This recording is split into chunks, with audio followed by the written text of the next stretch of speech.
नमस्कार विद्यार्थियों, मैं मुकेश साहू मेवाड़ की पावन धरा भिलवाड़ा से आप सभी विद्यार्थियों का हार्दिक स्वागत अभिनंदन करता हूं। उम्मीद है आपकी सबकी तैयारी अच्छी चल रही होगी।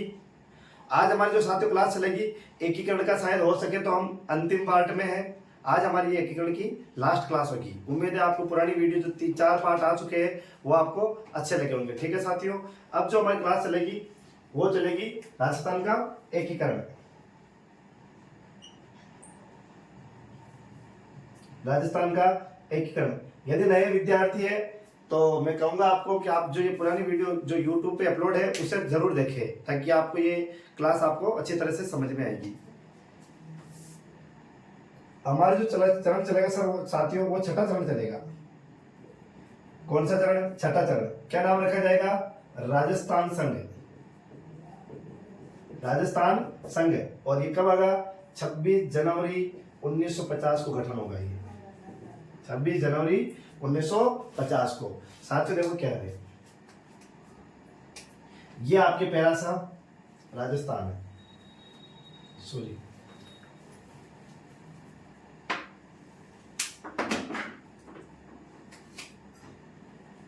ये आपके प्यारा सा राजस्थान। शुरुआत में हमने देखे थी, ये पहला चरण है, ये दूसरा है, ये तीसरा है, ये चौथा है और ये पांचवा है। ठीक है साथियों, यहाँ कितनी थी? 4+1, 9+1, 10+1, 14+2 और इनको जोड़ेंगे तो 18+3। ये आपकी कितने चरण तक थी?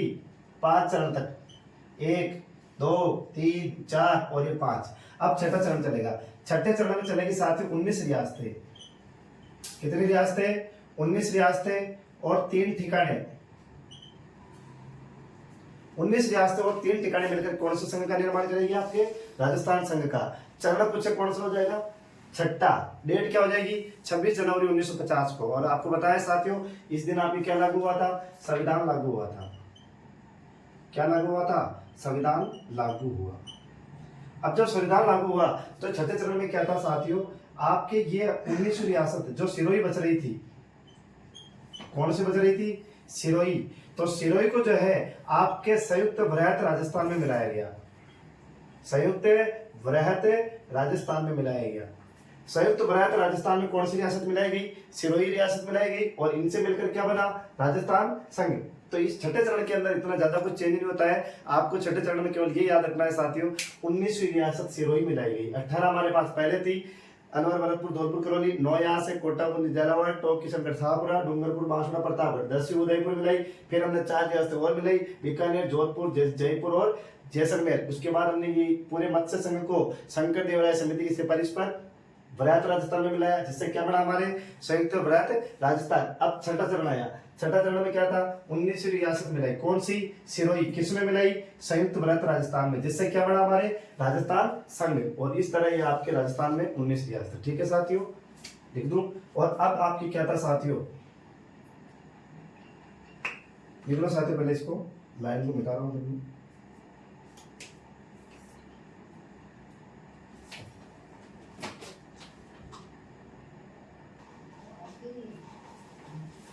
देखो साथियों, इसके साथ क्या हुआ था? संविधान लागू हुआ था। क्या लागू हुआ? संविधान लागू। अब जब संविधान लागू हुआ था तो संविधान के अंदर हमारे 5 संभाग बनाए गए। कितने संभाग बनाए गए? 5 संभाग बनाए गए। देख लो कौन कौन से संभाग थे हमारे पास इस समय। एक तो हमारे पास संभाग बीकानेर, दूसरा है जोधपुर, तीसरा है जयपुर, चौथा आपके उदयपुर और 5वां कोटा। ठीक है साथियों, पहला कौन सा है? बीकानेर, जोधपुर, जयपुर, कोटा, उदयपुर। कितने संभाग हो गए? 5। 5 संभाग में बीकानेर को जो है शिक्षा विभाग दिया गया था। कौन सा विभाग दिया गया था? शिक्षा विभाग। इनको कुछ कुछ विभाग दिए जाएंगे, जिसमें इंपोर्टेंट सारे मुख्य विभाग बताऊंगा मैं आपको। तो इसमें जो है साथियों बीकानेर संभाग को शिक्षा विभाग दिया गया था। अब इधर संभाग बचा जोधपुर। आपको बताया साथियों, जोधपुर साइड मरुस्थल ज्यादा है, तो मरुस्थल को रोकने के लिए जोधपुर को एक विभाग दिया गया, जिसका नाम आता है मरु विभाग। कौन सा विभाग? मरु विभाग। मरु विभाग किसके पास है? आज जोधपुर के पास है। इसके अलावा जोधपुर में आप देखते हैं अपन हाई कोर्ट यहीं पे है आज भी, हाई कोर्ट जो हमारा राजस्थान का जो उच्च न्यायालय है वो कहाँ पे है? जोधपुर में। तो जोधपुर को कौन सा दिया गया? हाई कोर्ट, यानी कि न्याय विभाग। जो हाई कोर्ट न्यायालय होते हैं वो क्या करते हैं? न्याय करते हैं। तो ये न्याय विभाग किसके पास है आज भी? जोधपुर के पास है। तो जोधपुर के पास आपके दो विभाग है, एक तो मरु विभाग और एक न्याय विभाग। उदयपुर में हम देखेंगे यहाँ सर्वाधिक जनजातीय निवास रहती है। जनजातीय निवास होने की वजह से इसे कौन सा विभाग दिया गया? जनजातीय विभाग, इसको उदयपुर को। इसके अलावा यहाँ पे देखेंगे वन सर्वाधिक है। यहाँ पे राजस्थान में सर्वाधिक वनों वाला जिला कौन सा है? उदयपुर। तो एक और विभाग दिया गया, कौन सा विभाग? वन विभाग। वन विभाग भी कहाँ पर है? उदयपुर में। इसके अलावा इसको एक और विभाग दिया गया। साथियों आपको बताओ तो यहाँ पे सर्वाधिक अरावली पर्वतमाला है। गिरवा प्रदेश बोलते हैं उदयपुर को, गिरवा प्रदेश। गिरवा यानी गिरी पर्वत, यानी पर्वतों से घिरा प्रदेश, जो चारों तरफ पर्वतों से घिरा प्रदेश है वो उदयपुर है। इसीलिए उदयपुर के चारों तरफ सुरंगें बनाई गई है, यानी उदयपुर को चारों तरफ क्या है? अरावली पर्वतमाला ने घेर रखा है, इसलिए इसे बोलते हैं गिरवा प्रदेश। और इसके लिए जाने के लिए हमें सुरंगों से जाना पड़ता है। तो यहाँ पे इसका मतलब अरावली पाई जाती है। और अरावली में जो आपको पता है साथियों, खनिज ज्यादा निकलते हैं, इसलिए इसको दिया गया खान विभाग। कौन सा विभाग? खान विभाग या खनन विभाग। किसको दिया गया? उदयपुर को। जनजाति क्यों दिया गया? सर्वाधिक जनजातियां होने की वजह से। वन क्यों दिया गया? वन विभाग इसलिए दिया गया सर्वाधिक वनी उदयपुर में। और खान विभाग किसको दिया गया? उदयपुर में सर्वाधिक खाने। चंबल, आपके कोटा के अंदर एक नदी बहती है चंबल। चंबल में क्या है? पानी। पानी से क्या होती है? सिंचाई। तो सर्वाधिक सिंचाई विभाग किसको दिया गया? आपके सर्वाधिक पानी होने की वजह से सिंचाई विभाग किसको दिया गया? कोटा को। किसको दिया गया? कोटा को। और कोटा को एक और विभाग दिया गया, सहकारिता विभाग। कौन सा विभाग? सहकारिता विभाग। तो सहकारिता विभाग भी किसके पास है? कोटा के विभाग है। ठीक है साथियों, लिख देता हूं ताकि आपको आसानी से अच्छा समझ में आ जाएगा।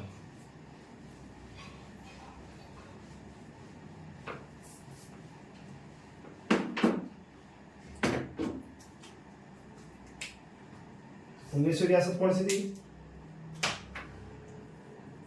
सिरोही को संयुक्त वृहत राजस्थान में मिलाया गया। ठीक है साथियों, राजस्थान में 5 संभाग बनाए गए। नाम है तो कौन से? बीकानेर। बीकानेर में कौन सा विभाग दिया गया? शिक्षा विभाग। कौन सा विभाग? शिक्षा विभाग। दूसरा जोधपुर। जोधपुर के पास कौन सा विभाग है? एक तो मरुस्थल को रोकने के लिए मरु विभाग दिया गया और न्याय करने के लिए न्याय विभाग दिया गया। तीसरा उदयपुर। उदयपुर के पास कौन सा विभाग है? जनजातीय होने की वजह से जनजातीय विभाग। जनजातीय होने की वजह से जनजातीय विभाग। वन होने की वजह से वन विभाग। और खनिज सर्वाधिक होने की वजह से खान विभाग। 1949 में स्थापना होती है इसकी। और चौथा है जोधपुर। तो हो गया कोटा। कोटा में कौन सा विभाग है? पानी होने की वजह से सिंचाई विभाग। और एक और सहकारिता विभाग। सहकारिता भंडार, खाद बीज की दुकानें होती है, तो ये भी इनको दिया गया क्योंकि खाद बीज भी खेतों में पहुंचाने वाले होते हैं इसके लिए। और 5 और लास्ट कौन से है? जयपुर संभाग। और जयपुर को क्या बना दी गई? राजधानी बना दी गई। क्या बना दी गई साथियों? राजधानी। इस तरह ये आपके 5 संभाग।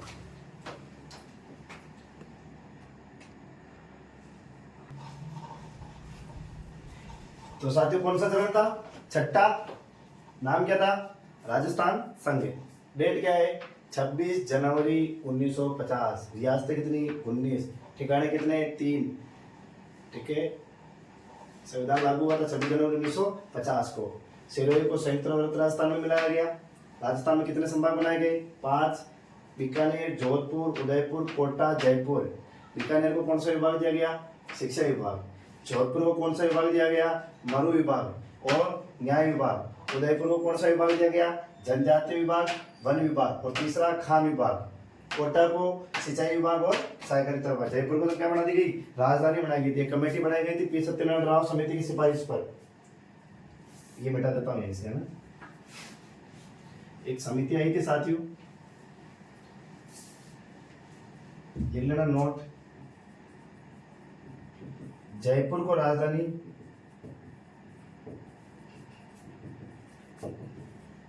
प्रोफेसर सत्यनारायण राव, पी सत्यनारायण राव समिति की सिफारिश पर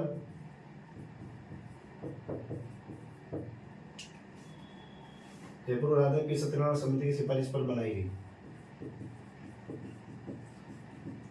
यानी कि पी सत्यनारायण राव समिति, प्रोफेसर सत्यनारायण राव समिति, इन्हीं की अध्यक्षता में एक समिति गठन की गई थी कि किसको राजधानी बनाए। हालांकि बी एन पटेल समिति की सिफारिश पर तो हमने जयपुर को राजधानी बना दी थी, लेकिन उनके बाद एक और समिति का गठन किया गया, पी सत्यनारायण राव समिति। अगर साथियों दोनों ऑप्शन में हो, बी एन पटेल समिति और आपकी ये सत्यनारायण राव समिति, तो बी एन पटेल पहले होगा। लेकिन दोनों में आपको अभी तक तो सरकार ने इतना फंसाया नहीं है पेपर में, एग्जामिनर ने, लेकिन अगर फिर भी ध्यान देना है बी एन पटेल समिति, उसके बाद आए तो पी सत्यनारायण राव समिति। ठीक है, इसमें भी 2 सदस्य थे, कुल 3 थे।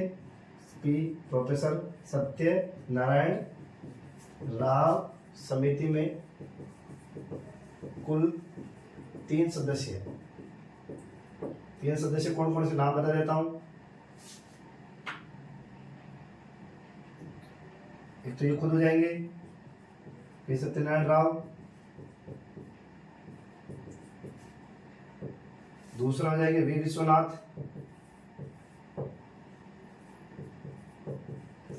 और तीसरे हो जाएंगे आपके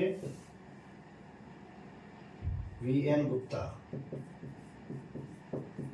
ठीक है, ये सत्यनारायण राव तो क्या हो जाएंगे अध्यक्ष, ये क्या हो जाएंगे सदस्य, और ये क्या हो जाएंगे सदस्य। ठीक है साथियों, ये आपके सत्यनारायण राव समिति की सिफारिश पर। तो जयपुर को राजधानी कौन सी समिति की सिफारिश पर, सत्यनारायण राव समिति की सिफारिश पर। ठीक है, सत्यनारायण राव अध्यक्ष, वी विश्वनाथ और वी एन गुप्ता।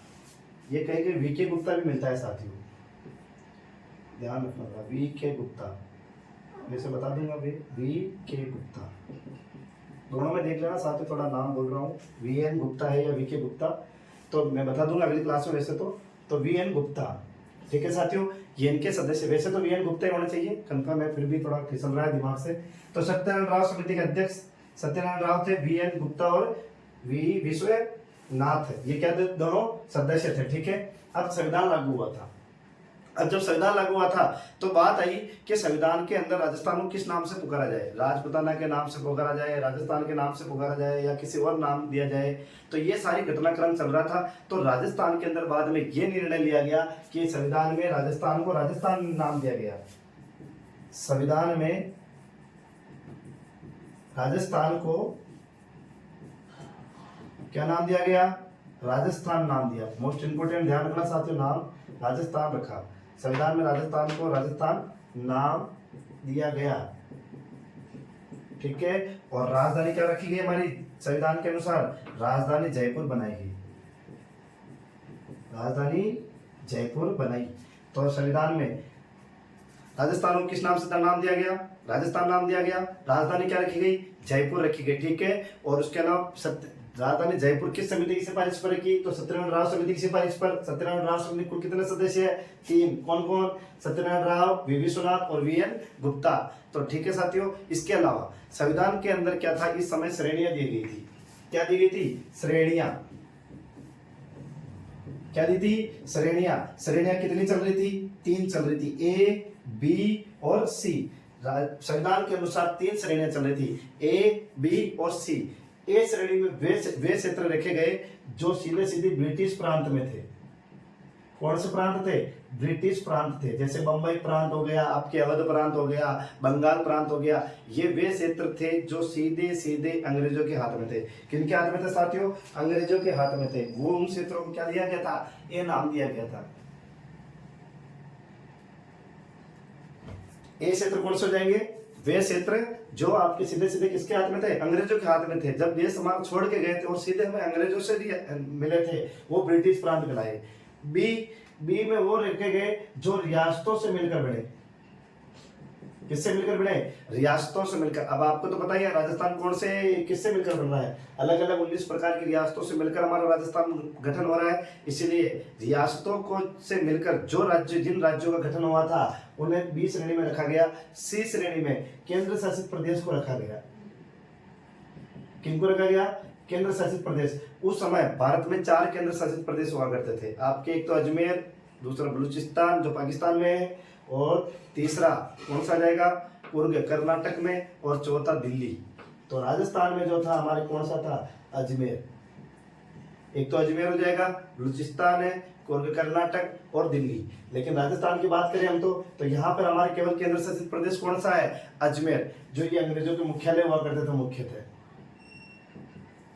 ठीक है साथियों, तो हमारे यहाँ पे कितने दिया? हमारा जो राज्य राजस्थान को जो श्रेणी में रखा गया वो बी श्रेणी में रखा गया। राजस्थान को कौन सी श्रेणी?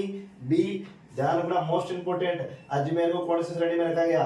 सी श्रेणी में रखा गया था। कौन सी श्रेणी में? सी श्रेणी में। ठीक है साथियों, लिखा देता हूं मैं आपके, ये मिटा रहा हूं, स्क्रीनशॉट ले लेना आप। एक जगह नहीं मेरे पास, मिटानी पड़ेगी।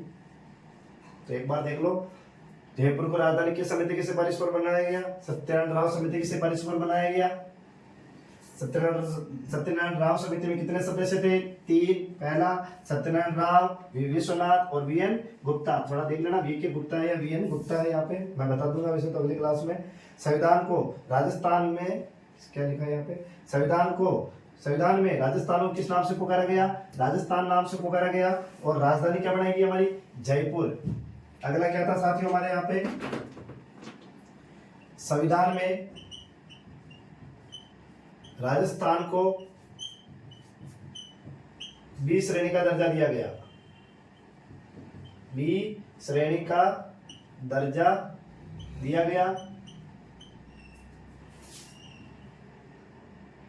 अजमेर मेरवाड़ा को सी श्रेणी का दर्जा दिया गया। सी श्रेणी का दर्जा दिया गया। ठीक है साथियों, सी श्रेणी का दर्जा किससे दिया गया था? आपके अजमेर मेरवाड़ा को। और राजस्थान को कौन सी श्रेणी का? बी श्रेणी का दर्जा दिया गया था। ठीक है साथियों, ये आपके लगभग छठे चरण में 26 जनवरी 1950 को क्या क्या हुआ था मैंने आपके बारे में सारी जानकारी रख दी। ठीक है साथियों, अब जो चलेगा हमारा वो चलेगा 7वां चरण और अंतिम चरण। देख लो, स्क्रीनशॉट ले लो। ठीक है साथियों, बता दूं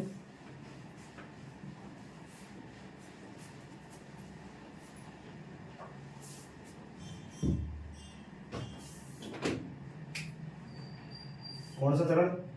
7वां चरण। क्या नाम रखा? वर्तमान राजस्थान 1 नवंबर 1956। 1 नवंबर 1956। 19 रियासतें, 3 ठिकाने, 1 केंद्र शासित प्रदेश। यानी कि जो शुरुआत होती है वो यहाँ खत्म हो रहा है, एक केंद्र शासित प्रदेश। ठीक है साथी, ये आपके पैरा साहब राजस्थान, पहला, दूसरा, तीसरा, चौथा, 5वां, छठा सिरोही। अब छठे में जो जो आपके बच रहा है, एक तो अजमेर मेरवाड़ा बच रहा है, एक आपके माउंट आबू वाला एरिया बच रहा है। उसमें लिख लेना, छठे चरण में माउंट आबू को बंबई प्रांत में मिलाया था। कौन से प्रांत में? बंबई प्रांत में मिलाया था। अब यहां से आपके मैं 7वां चरण पढ़ा रहा हूं साथियों।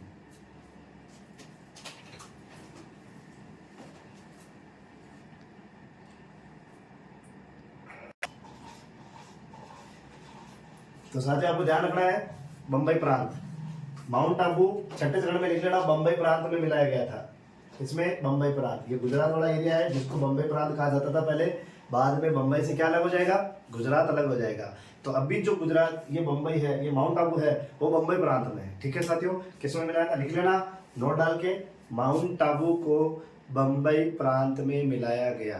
कौन से प्रांत में? बंबई प्रांत में मिलाया गया। अब देखो क्या है, 19 रियासतें, 3 ठिकाने, एक केंद्र शासित प्रदेश। यहां तक तो हम आ चुके थे। हमारे क्या बच रहा है? एक केंद्र शासित प्रदेश। तो अजमेर मेरवाड़ा को मिला दो। कौन से चरण में? 7वें चरण में। अजमेर मेरवाड़ा को मिलाया गया जयपुर संभाग में। कौन से संभाग में? जयपुर संभाग में। और अजमेर को राजस्थान का 26वां जिला बनाया गया। कौन सा जिला? 26वां जिला। जब एकीकरण समाप्त होगा साथियों, तो उस समय अगर पूछे राजस्थान में, वर्तमान राजस्थान के समय या अंतिम एकीकरण के चरण में राजस्थान में कितने जिले थे? 26 जिले थे। 26वां जिला कौन सा था? अजमेर मेरवाड़ा। अजमेर मेरवाड़ा कौन से संभाग में मिलाया गया था? जयपुर संभाग में मिलाया गया था।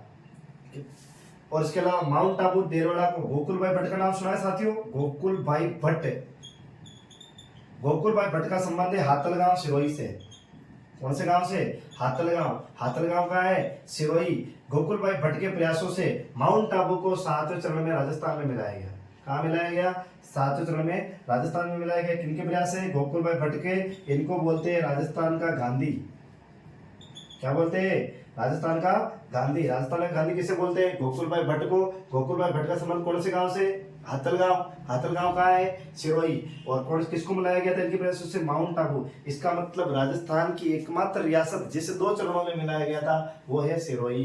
राजस्थान की एकमात्र रियासत जिसे कितने चरणों में मिलाया गया? 2। कौन सी? सिरोही। पहले क्या मिलाया था? सिरोही मिलाया था। शेष भाग क्या बचा था? माउंट आबू देलवाड़ा। उसे कौन से चरण में मिलाया गया था? तो आपके 7वें चरण में। ठीक है साथियों, हो जाएगा। तो ये आपके अजमेर भी मिल गया, सिरोही भी आ गया। एक क्षेत्र था सिरोंज। सुनेल टप्पा ले लो। सुनेल टप्पा। सुनेल टप्पा पहले मध्य प्रदेश में पड़ता था। कहाँ पड़ता था? मध्य प्रदेश में। जिसको कहाँ मिलाया गया? प्रशासनिक दृष्टि से सुनेल टप्पा जो मध्य प्रदेश में था उसे कहाँ मिलाया गया? आपके राजस्थान में। तो 3 क्षेत्र मिल गए। अजमेर मेरवाड़ा को जयपुर में मिलाया गया, सिरोही को आप माउंट आबू को आपके सिरोही में मिलाया गया राजस्थान में। सुनेल टप्पा जो मध्य प्रदेश में था उसे किस में मिलाया गया? आपके राजस्थान में। और हमारा एक क्षेत्र था सिरोंज जो झालावाड़ साइड पड़ता था उसे मध्य प्रदेश में मिला दिया गया। किसमें? प्रशासनिक दृष्टि से सिरोंज को मध्य प्रदेश में मिलाया गया। और आपकी क्या नाम इसका? सुनेल टप्पा मध्य प्रदेश में था, वो हमारे राजस्थान में। यानी एक दिया एक लिया। क्या लिया? सुनेल टप्पा। क्या दिया? सिरोंज। किसको दिया? मध्य प्रदेश को। और किससे लिया? आपके एमपी वालों से लिया था। ठीक है साथियों, अब इसमें क्या होता है? डेट क्या थी? 1 नवंबर 1956 को। इस समय आपके 1 नवंबर 1956 को पद चलता था जिसका नाम था राज प्रमुख। क्या नाम था? राज प्रमुख। हमने देखा था शुरुआत में 4 राज प्रमुख देखे थे। पहले में उदयपाल सिंह धौलपुर को, दूसरे में भीम सिंह सेकंड कोटा को, तीसरे में हमने देखा था भोपाल सिंह उदयपुर वाले को, और चौथे में देखा था सवाई मानसिंह द्वितीय। तो इस समय भी कौन थे? सवाई मानसिंह द्वितीय। सवाई मानसिंह द्वितीय जो थे हमारे क्या थे? राज प्रमुख थे। इस राज प्रमुख पद को इस दिन समाप्त कर दिया गया था। किस दिन समाप्त किया था? 1 नवंबर 1956। और यहीं पर एक संविधान लागू हुआ आपके इसी दिन, 7वां संविधान संशोधन। कौन सा संशोधन? 7वां संविधान संशोधन 1956। 7वां संविधान संशोधन 1956 के तहत राजस्थान के अंदर एक पद शुरू हुआ, राज्यपाल। कौन सा? राज्यपाल। राज्यपाल पद शुरू हुआ कौन से संविधान संशोधन के दौरान? 7वां संविधान संशोधन 1956 के दौरान। और इसी दिन आपके 1 नवंबर 1956 को राजस्थान के पहले राज्यपाल बने गुरुमुख निहाल सिंह। कौन बने? गुरुमुख निहाल सिंह। गुरुमुख निहाल सिंह जो राज्यपाल बने वो कब से कब तक बढ़े? 1956 में से बढ़े। और 1956 से लेकर रहेंगे ये 1962 तक। 1956 से 62 तक रहेंगे। 1956 से 62 तक गुरुमुख निहाल सिंह। एक सामान्य कार्यकाल राज्यपाल का कितना होता है साथियों? कमेंट में जरूर बताएं कितने होते हैं। एक सामान्य कार्यकाल होता है 5 साल राज्यपाल का। सामान्य कार्यकाल 5, लेकिन ये कितने साल रहे? 6 साल। तो राजस्थान में इनकी दूसरी बात क्या है? खास बात, राजस्थान में पहले राज्यपाल भी यही है और राजस्थान में सर्वाधिक कार्यकाल वाले राज्यपाल भी यही है। एक सामान्य कार्यकाल कितना होता है? आपके 5 साल होता है। इनके कितने साल है? 6 साल। इसलिए राजस्थान में सर्वाधिक कार्यकाल वाले राज्यपाल भी कौन से? आपके गुरुमुख निहाल सिंह। इसके बाद देखो साथियों क्या था,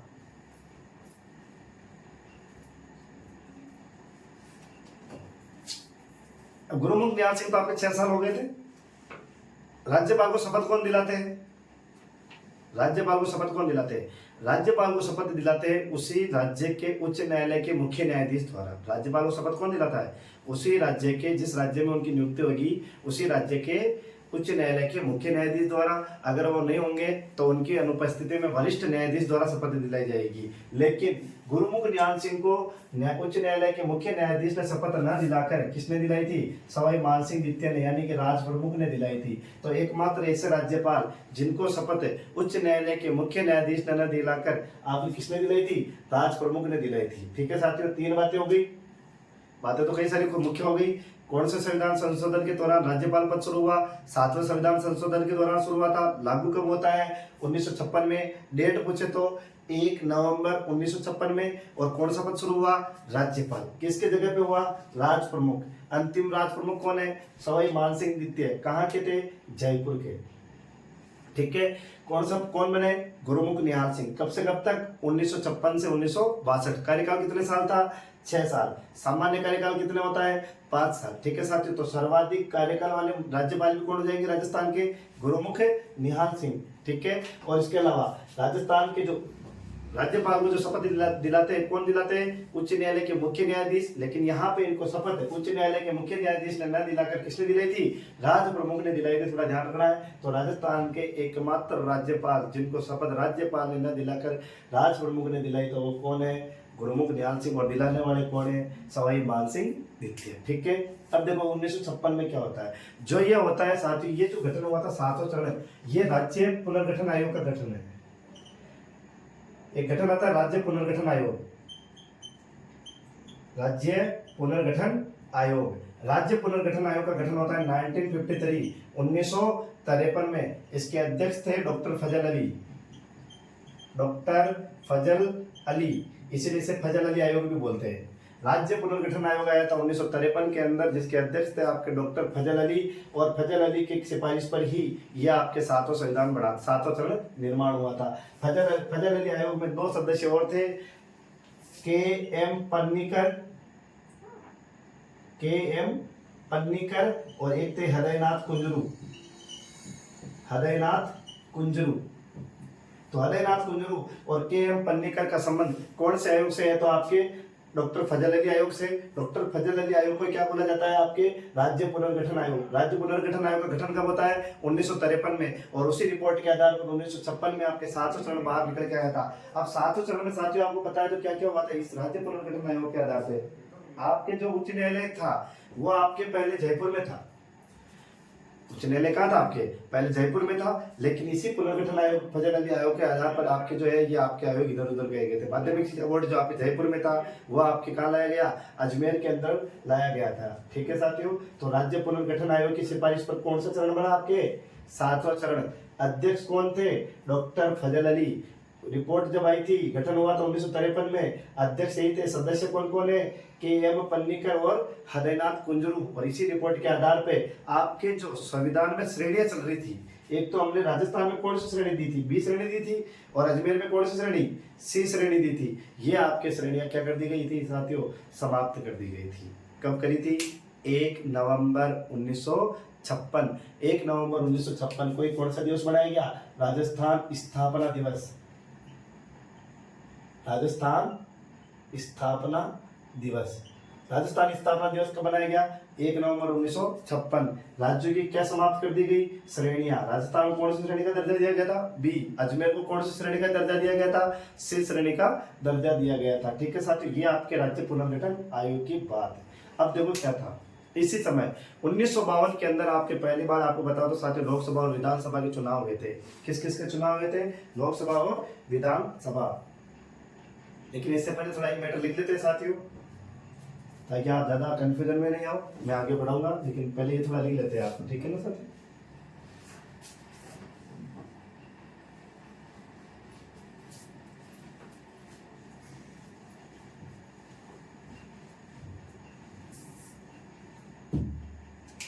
किस किस को मिलाया गया? अजमेर मेरवाड़ा को राजस्थान में मिलाया गया। राजस्थान में मिलाया गया। माउंट आबू देलवाड़ा को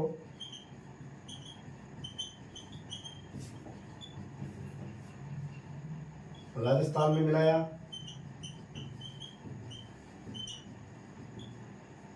तीसरा क्या था? सुनील टप्पा एमपी को राजस्थान में मिलाया।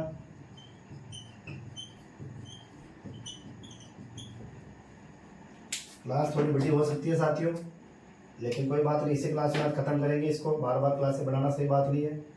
सिरोंज राजस्थान को मध्य प्रदेश में मिलाया गया, एमपी में मिलाया गया।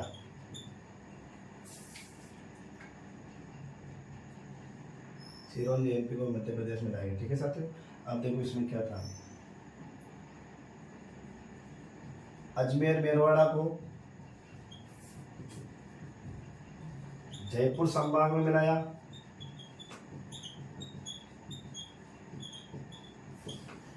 संभाग में मिलाया।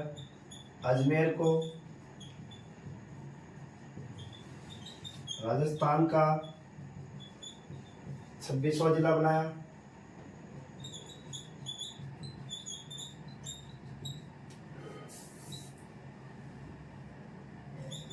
सिरोही को 2 चरणों में मिलाया गया।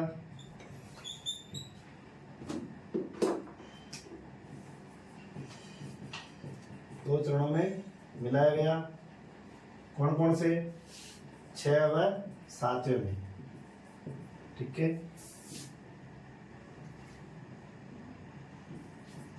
राज प्रमुख पद समाप्त कर दिया गया।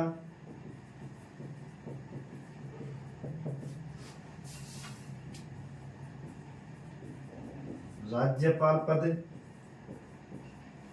शुरू किया गया। ठीक है साथियों,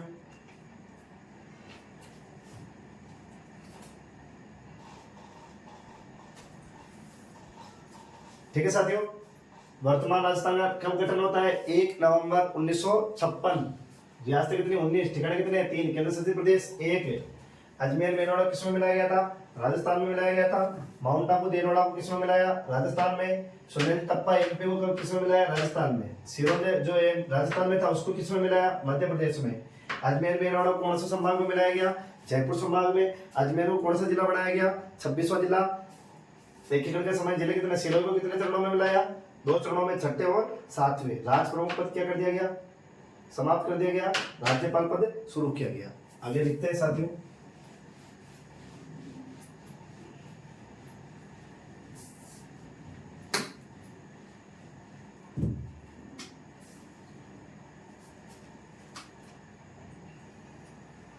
प्रथम राज्यपाल कौन है? गुरुमुख निहाल सिंह। कब से कब तक? 1956 से 62। कितने साल? 6 साल। सर्वाधिक कार्यकाल वाले राज्यपाल।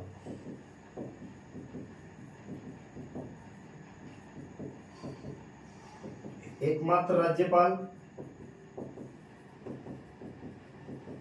जिनको शपथ किसने दिलाई? जिनको शपथ राज प्रमुख ने दिलाई।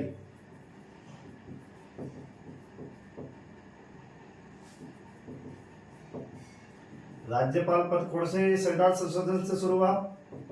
राज्यपाल पद 7वां संविधान संशोधन 1956 के तहत शुरू।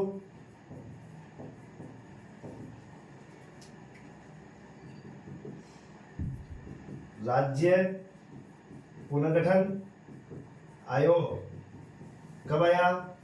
1953। अध्यक्ष डॉक्टर फजल अली। सदस्य कौन कौन थे इनमें? के.एम. पन्नीकर, हृदयनाथ कुंजरू। इस आयोग की सिफारिश पर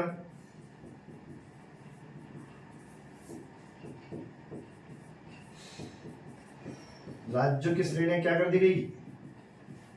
राज्यों की श्रेणियां समाप्त कर दी गई। ठीक है साथियों, इसके अलावा देखोगे तो क्या हुआ था इसी दिन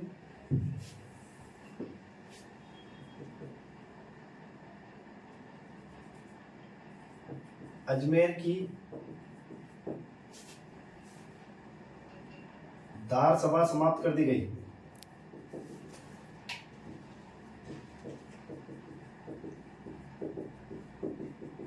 दार सभा समाप्त है। दार सभा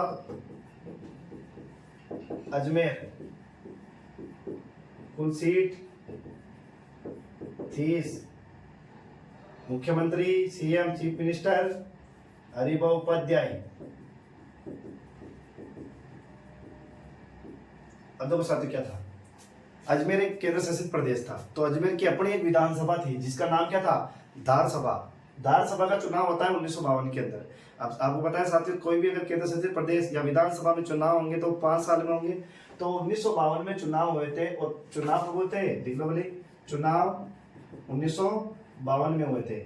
अब 1952 से 57 तक चल रही थी, लेकिन 1956 में ही अजमेर को किस में विलय कर दिया गया, राजस्थान में विलय कर दिया, यानी 4 साल में अजमेर को विलय करवा दिया गया। इसलिए धार सभा भी क्या कर दी गई, समाप्त कर दी गई। तो धार सभा में जब 1952 में चुनाव हुए तब उसके मुख्यमंत्री कौन बने थे, हरिभाऊ उपाध्याय, जिनको दास साहेब के नाम से भी जाना जाता है। किस नाम से, दास साहेब, जिन्होंने अजमेर में रहते हुए हटुंडी आश्रम की स्थापना की थी। इनको क्या बोलते हैं आप, दास साहेब। और ध्यान रखना, अजमेर के एकमात्र मुख्यमंत्री, अजमेर के एकमात्र मुख्यमंत्री कौन हो जाएंगे, हरिभाऊ उपाध्याय। हरिभाऊ उपाध्याय।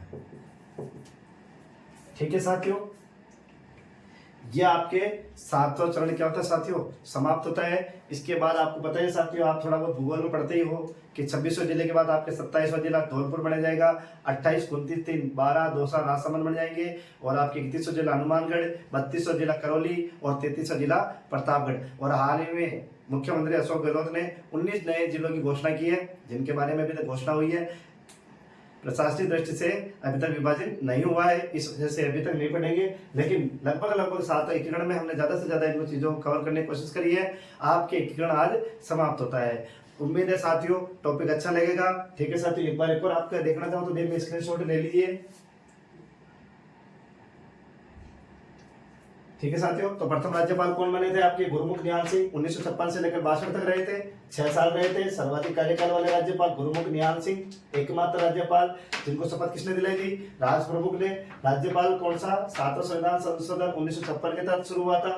राज्य पुनर्गठन आयोग कब आया, 1953। अध्यक्ष कौन थे, फजल अली, इसी को फजल अली आयोग भी बोलते हैं साथियों, ध्यान रखना। सदस्य KM पन्नीकर, हरिनाथ कुंजरू। ओडिशा आयोग की सिफारिश पर राज्य की श्रेणियां क्या कर दी गई, समाप्त है। राज्य कितनी श्रेणियां मिली थी, 2, B और C। B किसको, राजस्थान को। C किसको, अजमेर मेरवाड़ा को। अजमेर की धार सभा भी क्या कर दी गई, समाप्त कर दी गई। धार सभा कहाँ थी, अजमेर। कुल सीटें कितनी थी, 30। एकमात्र मुख्यमंत्री जो हरिभाऊ उपाध्याय। चुनाव कब हुए थे इसमें, 1952। हरिभाऊ उपाध्याय को क्या बोलते हैं, दास साहेब। और इन्होंने किस आश्रम की स्थापना की थी, हटुंडी आश्रम की स्थापना की थी। अजमेर के एकमात्र मुख्यमंत्री कौन बने, हरिभाऊ उपाध्याय। उम्मीद है साथियों अच्छी क्लास अच्छी लगी होगी और आपको एकीकरण आसानी से समझ में आया होगा। अगर आपको समझ में आया है तो आपसे निवेदन है, ये आप लिंक जो है क्लासों का आप ज्यादा से ज्यादा अपने स्टेटस शेयर करें और अपने स्टेटस लगाए, जिससे ज्यादा से ज्यादा विद्यार्थियों को इसका फायदा मिल सके। ठीक है साथियों, उम्मीद है आपको क्लास अच्छी लगेगी। जय हिंद, जय भारत।